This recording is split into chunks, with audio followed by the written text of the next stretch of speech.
বিসমিল্লাহির রহমানির রহিম। প্রিয় শিক্ষার্থীরা, অনলাইন ক্লাসে তোমাদের আমন্ত্রণ। আমি মাসুদ আক্তার, উৎপাদন ব্যবস্থাপনা বিপণন। তোমরা জানো, তোমরা অলরেডি প্রথম দ্বিতীয় পরীক্ষা দিয়েছো। তো তোমাদের সামনে যে পরীক্ষাটা সেটা হচ্ছে অর্ধবার্ষিকী পরীক্ষা। সেই পরীক্ষাটা তোমাদের আনুমানিক জানুয়ারি মাসেই হবে, এই 15-16 তারিখের মধ্যে। তো এখন তোমাদের প্রিপারেশন নিতে হবে অর্ধবার্ষিক পরীক্ষার, ঠিক আছে? তো আসলে আমরা একটু জেনে নেই অর্ধবার্ষিকী সিলেবাসে আমাদের কি কি আছে। তো একটু খেয়াল করে দেখো, আমি বোর্ডে অর্ধবার্ষিকী সিলেবাসটা লিখে দিয়েছি।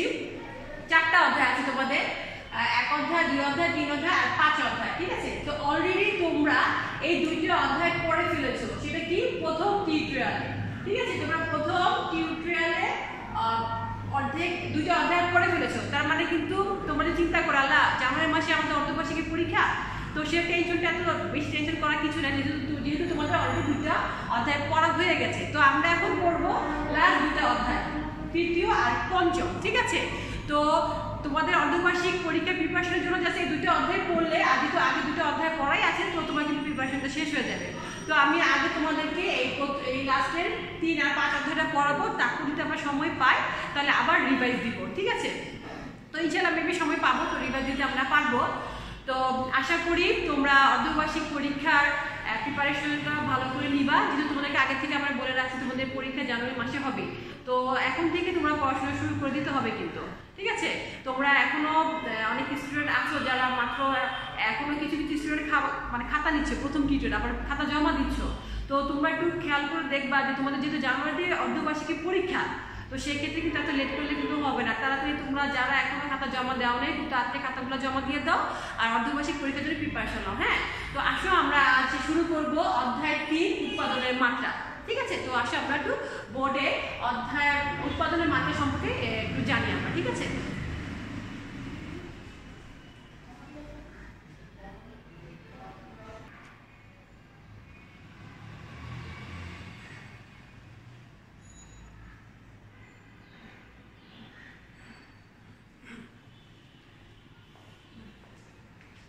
আসো চলো আমরা প্রিয় শিক্ষার্থীরা দেখো, আমরা এখন পড়বো 3য় অধ্যায় উৎপাদন মাত্রা, ঠিক আছে? তো উৎপাদন মাত্রা কি, আমাকে এটা সম্পর্কে আগে একটু ভালোভাবে জানতে হবে। উৎপাদন মাত্রা কি?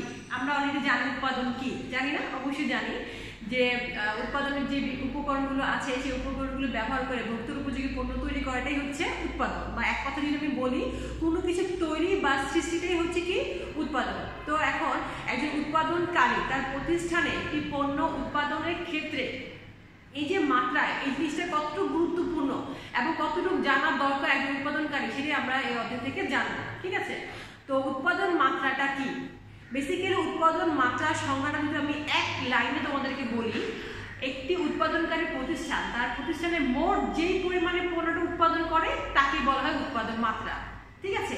একটু খেয়াল করে দেখো বোর্ডে, যে উৎপাদনের বিভিন্ন কলাকৌশল প্রয়োগ করে মোট যে পরিমাণ পণ্য উৎপাদন করা হয় তাকে বলা হয় উৎপাদনের মাত্রা। খেয়াল করো, এই যে তোমার ওয়ার্ডটা, এটি হচ্ছে ইম্পর্টেন্ট, যে একজন উৎপাদনকারী তার প্রতিষ্ঠানে কিন্তু সে বিভিন্ন ধরনের যন্ত্রপাতি উপকরণ ব্যবহার করবে এবং বিভিন্ন পদ্ধতি বা কলাকৌশল ব্যবহার করবে। সেই কৌশলটা ব্যবহার করে সে তার প্রতিষ্ঠানে মোট যে পরিমাণে পণ্য উৎপাদন করা হবে তাকে বলা হয় মোট উৎপাদনের মাত্রা, ঠিক আছে? তোমাদের এমসিকিউ ক্ষেত্রে আসে যে উৎপাদনের মাত্রার মাধ্যমে কি নির্দেশন করা হয় বা কি বোঝা যায় বা কি পাওয়া যায়, সেটা হচ্ছে কি তার সেই প্রতিষ্ঠানের মোট উৎপাদনের পরিমাণ, ঠিক আছে? তো 2টা আমি সংজ্ঞা দিয়েছি, এটা হচ্ছে একটা সংজ্ঞা, আরেকটা সংজ্ঞা একদম খুবই শর্ট আকারে। খেয়াল করে দেখো, যে কোনো উৎপাদনকারী প্রতিষ্ঠানের মোট উৎপাদনের পরিমাণকে বলা হচ্ছে উৎপাদন মাত্রা। আমি আবারও বলছি, উৎপাদন মাত্রার সংজ্ঞার ক্ষেত্রে তুমি যদি যে মোট পরিমাণ এই জিনিসটা যদি না লেখো বা এই ওয়ার্ডটা যদি না লেখো, তাহলে কিন্তু তোমার সংজ্ঞাটা ইনকমপ্লিট থাকবে। তো সংজ্ঞাটা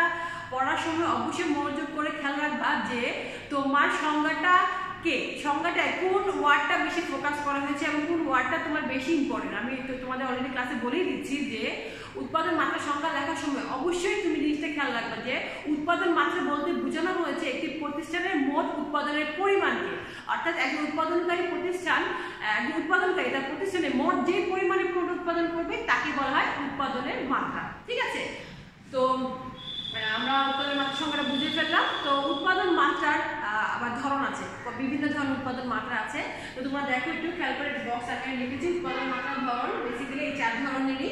একটি হচ্ছে অতি ক্ষুদ্র এন্টারপ্রাইজ বা শিল্প। খেয়াল করে দেখো, দুটোই তোমরা জানতে হবে। এন্টারপ্রাইজে বলা হয়, আবার শিল্পও বলা হয়, ঠিক আছে।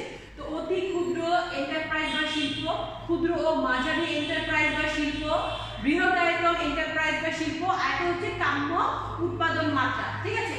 তো তোমাদের বেসিক্যালি এই অধ্যায় থেকে তোমাদের দুইটা ইম্পর্টেন্ট পার্ট আছে, সেটা হচ্ছে যে এন্টারপ্রাইজ আর শিল্প, আর একটা হচ্ছে তোমার এই যে কাম্য উৎপাদন মাত্রা। এটার আবার অনেকগুলো উৎপাদন মাত্রা আছে, মিতব্যয় উৎপাদন মাত্রা, অমিতব্যয় উৎপাদন মাত্রা, আর হচ্ছে কাম্য উৎপাদন মাত্রা, আর হচ্ছে তোমার এই শিল্পের তিনটা পার্ট, ঠিক আছে। বেসিক্যালি এই দুইটা পার্ট থেকে এই অধ্যায় থেকে তোমার কোশ্চেন আসে প্রতিটা বার বোর্ড পরীক্ষায়, হয় তোমার এন্টারপ্রাইজ থেকে আসবে, আবার যদি এন্টারপ্রাইজ থেকে না আসে তাহলে তোমার এই যে উৎপাদন কাম্য উৎপাদন মাত্রা বা মিতব্যয় বা অমিতব্যয় উৎপাদন মাত্রা এই পার্টটা থেকে আসে। তো তোমাদের এই অধ্যায় এই দুইটা টপিকসে খুব ভালোভাবে এবং মনোযোগ সহকারে পড়তে হবে।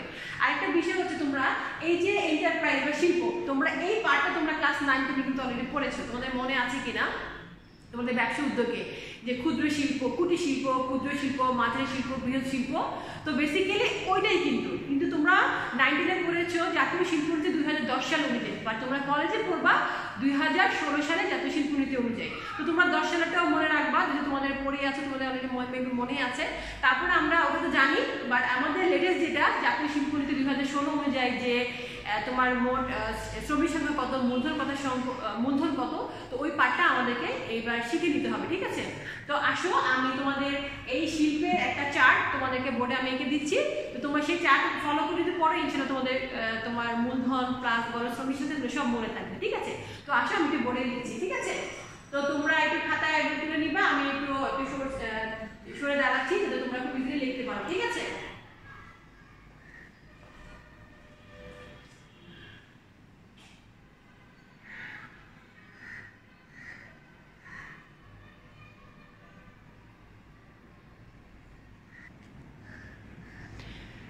প্রিয় শিক্ষার্থীরা, তোমরা দেখো যে আমি জাতীয় শিল্পনীতি অনুযায়ী 2016 সালের যে তোমার শিল্পের ধরন ছিল, যে আমরা পড়েছি অলরেডি কিছুক্ষণ আগে, যে অতি ক্ষুদ্র শিল্প, মাঝারি শিল্প, বৃহৎ শিল্প, একটা ছিল কাম্য উৎপাদন মাত্রা। তো আমি প্রথম তিনটারই 4টা ছক করে আমি তোমাদের এখানে মূলধন এবং শ্রমিক সংখ্যা লিখেছি একটা চার্ট আকারে।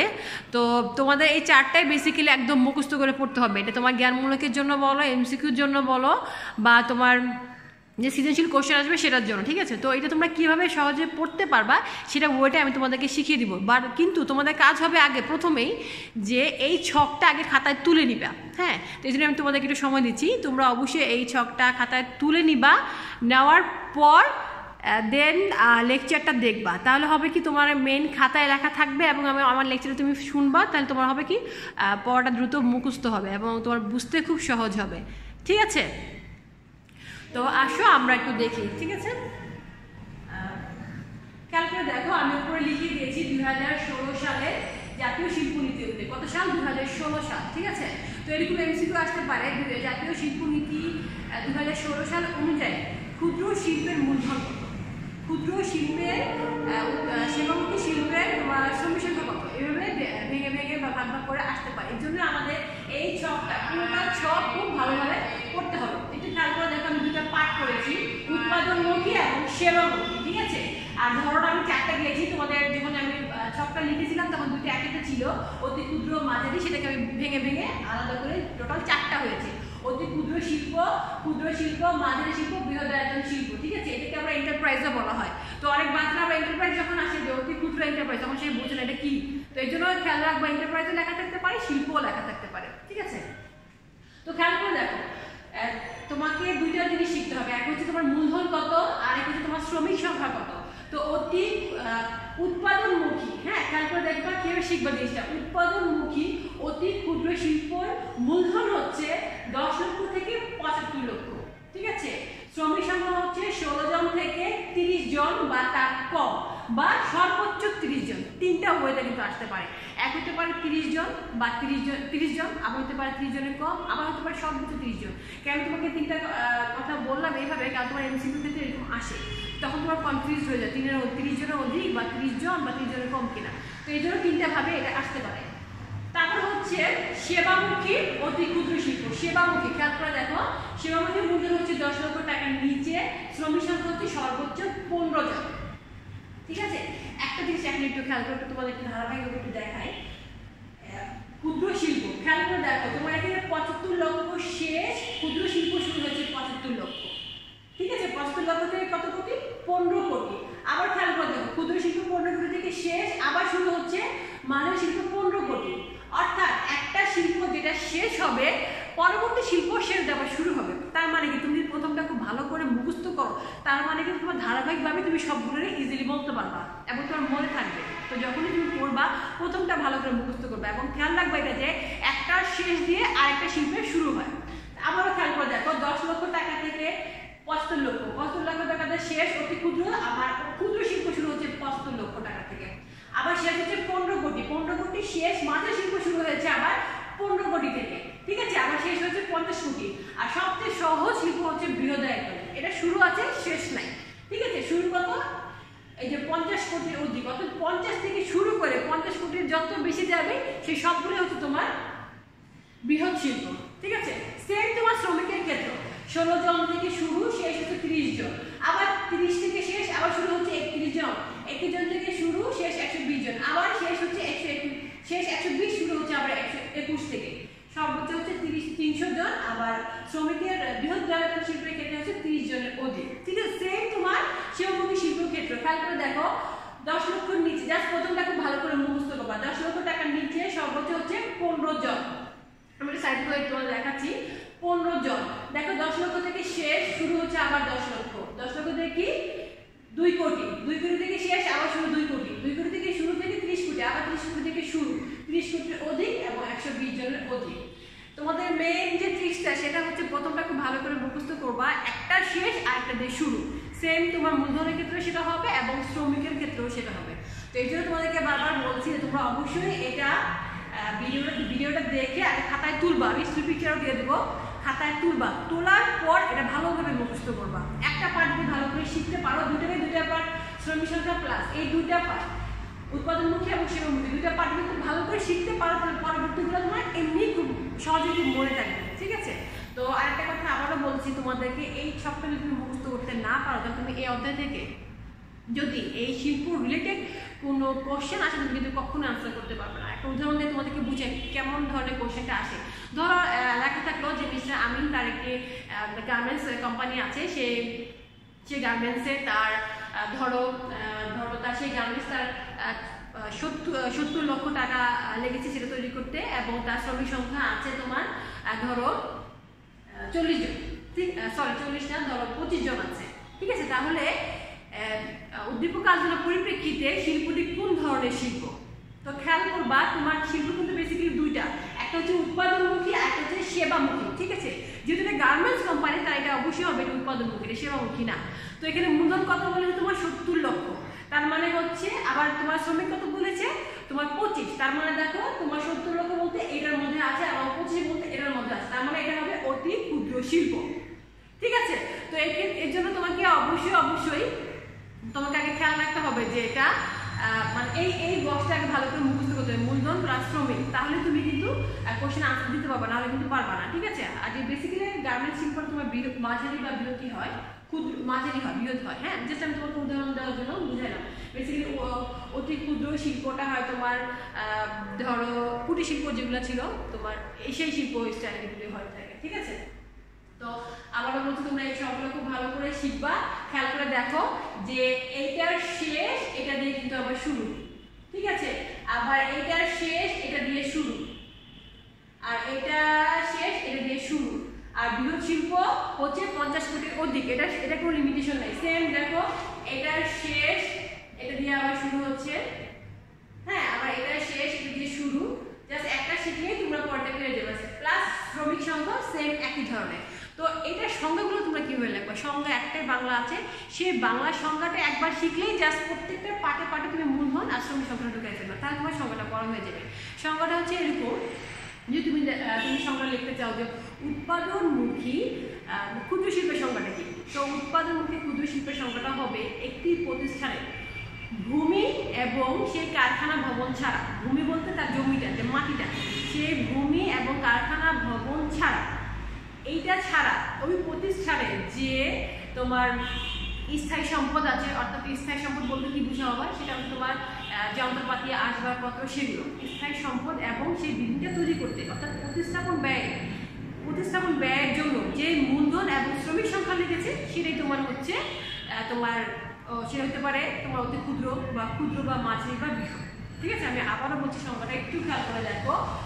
একটি প্রতিষ্ঠানের জমি এবং কারখানা ভবন ছাড়া সেই প্রতিষ্ঠানের স্থায়ী সম্পদ এবং প্রতিস্থাপন ব্যয় সহ মূলধন 10 লক্ষ টাকা থেকে 75 লক্ষ টাকা এবং শ্রমিক 16 জন থেকে 30 জনের কম হলে তাকে বলা হয় অতি ক্ষুদ্র শিল্প। ঠিক আছে, আবার যদি ধরো এটার ক্ষেত্রে যে সেবামুখী ক্ষুদ্র শিল্প হচ্ছে একটি প্রতিষ্ঠানের জমি এবং কারখানা ভবন ছাড়া সেই প্রতিষ্ঠানের স্থায়ী সম্পদ এবং প্রতিস্থাপন ব্যয় 10 লক্ষ থেকে 2 কোটি টাকা এবং শ্রমিক সংখ্যা 16 জন থেকে 50 জন থাকে, তাকে বলা হয় ক্ষুদ্র শিল্প। তার মানে একটা সংখ্যা শিখেই যা তুমি এই প্রত্যেকটা মূলধন এবং শ্রমিক সংখ্যা যদি বসাই ফেলো, তার তোমার প্রতিটা সংজ্ঞায় হয়ে যাবে। ঠিক আছে, তো আশা করি আমার লেকচারটা তোমরা বুঝতে পেরেছো। তারপর যদি বুঝতে না পারো মেসেজে নক করবা, তাহলে আমি আবার একটু চেষ্টা করবো। তারপর তোমাদের কাজ হবে আগে লেকচারটা, যেহেতু আজকে তোমাদের লেকচারটা দেখবা, আগে দেখার পর খাতায় তোলার পর মুখস্থ করবা, তারপর যদি না বুঝো এই যে আসবা। ঠিক আছে, তো আর এই পর্যন্তই। আশা করি তোমরা সবাই ভালো থাকবা, সুস্থ থাকবা। আর অবশ্যই ভিডিওটা সম্পূর্ণ দেখবা। তোমরা প্রায় দেখি তোমরা জাস্ট অল্প একটু ভিডিও দেখো, যার ফলে তোমাদের যে হোমওয়ার্ক দেয় বা ফিনিশিংটা তোমরা দেখো, দেখে তোমরা ফুল লেকচার সম্পর্কে ভালোভাবে আইডিয়া করতে পারবা। যখন তোমরা আসো মাঝে কলেজ তোমাদেরকে জিজ্ঞাসা করি, তখন তোমরা সেটা আনসার দিতে পারবা। এর জন্যই অবশ্যই ফুল ভিডিওটা দেখবা এবং ভালোভাবে পড়াশোনা করবা। ঠিক আছে, তা এই পর্যন্তই। ভালো থাকো, সুস্থ থাকো। আল্লাহ হাফেজ।